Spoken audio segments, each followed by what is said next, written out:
3.5 दिन की जंग में शहबाज शरीफ का खजाना खाली हो गया। अब उन्हें पैसा चाहिए। जनरल आसिम मुनीर को भी पैसा चाहिए, लेकिन पैसा तो तब मिलेगा जब पाकिस्तानियों से नए टैक्स की वसूली होगी। टैक्स वसूली तब होगी जब बजट पास होगा, और बजट तब पास होगा जब IMF इसे हरी झंडी देगा। ये प्रक्रिया, जो प्रोसेस है वो थोड़ी सी लंबी है, लेकिन ये प्रोसेस जब भी पूरी होगी 25 करोड़ पाकिस्तानी खून के आंसू रोएंगे। पाकिस्तानियों ने जिन हाथों से आसिम मुनीर की फर्जी जीत पर तालियां पीटी थी, अब उन्हीं हाथों से छाती पीटेंगे, क्योंकि पाकिस्तान में अब मुनीर टैक्स लगाने वाला है, जो हर टैक्स पर भारी होगा। पूरी खबर समझिए इस रिपोर्ट के जरिए। सऊदी अरब जाने से पहले जनरल आसिम मुनीर पाकिस्तान को क्या पैगाम देकर गया? जनरल मुनीर का नया नारा, पाकिस्तानियों पैसे दो। पाकिस्तान का सारा बजट मुनीर करेगा सफाचट। चिनाब पुल पर तिरंगा लहराया तो पाकिस्तान क्यों तिलमिलाया? ईद के मौके पर शहबाज शरीफ फिर से सऊदी अरब की ओर दौड़ पड़े हैं। फील्ड मार्शल आसिम मुनीर भी साथ साथ हैं। ईद के बहाने सऊदी प्रिंस मोहम्मद बिन सलमान के दरबार में हाजिरी भी लग जाएगी और कटोरे में कुछ सिक्कों का जुगाड़ भी हो जाएगा। लेकिन इधर पाकिस्तानियों की जिंदगी में सिक्के और नोट ईद के चांद की तरह हो गए हैं। रुपयों का तो पहले से ही रोना था, लेकिन अब तो फील्ड मार्शल आसिम मुनीर ने खुद ही पाकिस्तानियों की जेबों में हाथ डाल दिया है।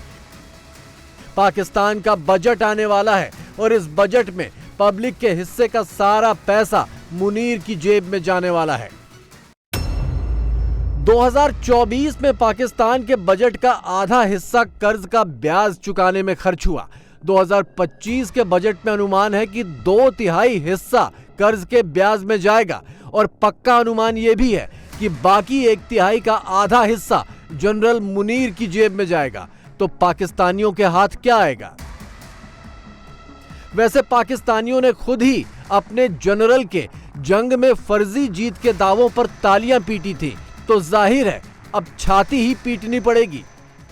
पाकिस्तानियों, अब तो समझ जाओ, भारत तुम्हें नहीं डरा रहा। भारत का नाम लेकर तुम्हारा जनरल ही तुम्हें डरा रहा है, और इसी डर के नाम पर तुम्हारे हिस्से का दाना और पानी सब गट के जा रहा है, और सिर्फ एक बोतल पानी के लिए तुम्हारी जेबें फाड़ रहा है। ये तस्वीरें थोड़ा पहले की हैं, जब पाकिस्तान में एक बोरी आटे के लिए जंग हुआ करती थी। फिलहाल आटे के दाम थोड़े से काबू में जरूर आए हैं, लेकिन इसका ये मतलब नहीं कि सब कुछ काबू में है। पाकिस्तान में जरूरी सामानों की रेट लिस्ट हम आपको पहले भी दिखा चुके हैं, लेकिन इस बार ये रेट लिस्ट लाइव देखिए, सीधे पाकिस्तान से। कंगाली के दलदल में गले तक फंसे हुए पाकिस्तानियों से उनका फील्ड मार्शल पैसे मांग रहा है। पैसे तो मुनीर वसूल करके ही रहेगा, और ऐसे करेगा। पाकिस्तान में 118 पब्लिक प्रोजेक्ट बंद किए जा रहे हैं। बजट में कैश लेन देन पर नया टैक्स लगाने की तैयारी है। बजट में बिजली, गैस, पेट्रोल पर टैक्स बढ़ाने की तैयारी है, और हर चीज के दाम कम से कम 25% बढ़ने के आसार हैं। पाकिस्तान अमेरिका के झांसों और वादों में ही फंसा रह गया, और इधर कश्मीर में खेल हो गया। जिस चिनाब के पानी के लिए पाकिस्तान तरस रहा है, उसी चिनाब के ऊपर तिरंगा लहराकर मोदी ने दुनिया के सबसे ऊंचे रेल पुल का उद्घाटन कर दिया।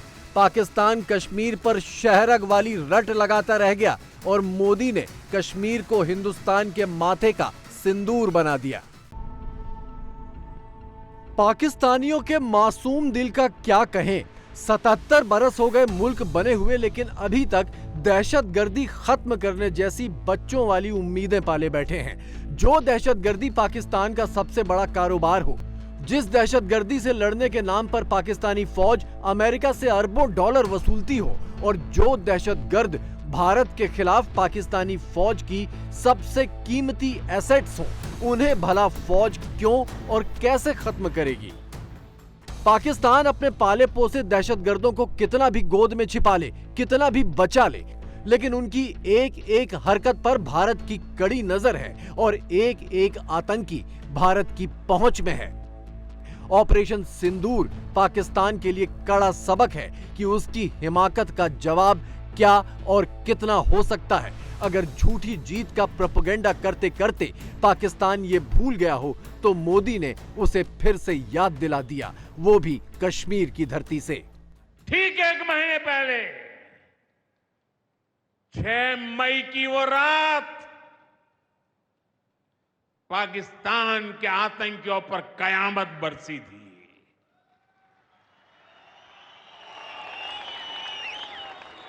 अब पाकिस्तान कभी भी ऑपरेशन सिंदूर का नाम सुनेगा तो उसे अपनी शर्मनाक शिकस्त याद आएगी। पाकिस्तानी फौज और आतंकियों ने कभी सोचा नहीं था कि भारत पाकिस्तान में सैकड़ों किलोमीटर अंदर जाकर के आतंकवादियों पर इस तरह वार करेगा। पाकिस्तानियों के साथ मुश्किल यह है कि फौजी नैरेटिव से आगे देखने की उनकी हिम्मत ही नहीं है।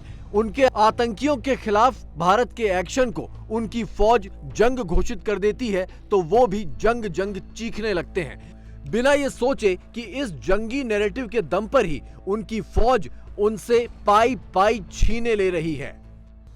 पहलगाम अटैक की जांच का फर्जी नैरेटिव छोड़कर पाकिस्तानी अपनी फौज के बहीखातों की जांच पर ज्यादा जोर दें तो शायद भविष्य सुधर जाए। पिछला आर्मी चीफ जनरल बाजवा 1 अरब से ज्यादा दौलत का मालिक कैसे बन बैठा, किसी पाकिस्तानी में पूछने की हिम्मत नहीं है। अब आसिम मुनीर फील्ड मार्शल बन गया है तो कम से कम 10 अरब रुपयों का मालिक बनकर ही रिटायर होगा और पाकिस्तानी बिजली गैस पर टैक्स का ही रोना रोते रहेंगे। IMF पास कर दे तो इसी महीने पाकिस्तान का नया बजट भी पास हो जाएगा। फिर 25 करोड़ पाकिस्तानी खून के आंसू रो रो कर भी आसिम मुनीर का जयकारा लगाएंगे और फील्ड मार्शल अपने 5 सितारों को देख देख कर इतराएगा।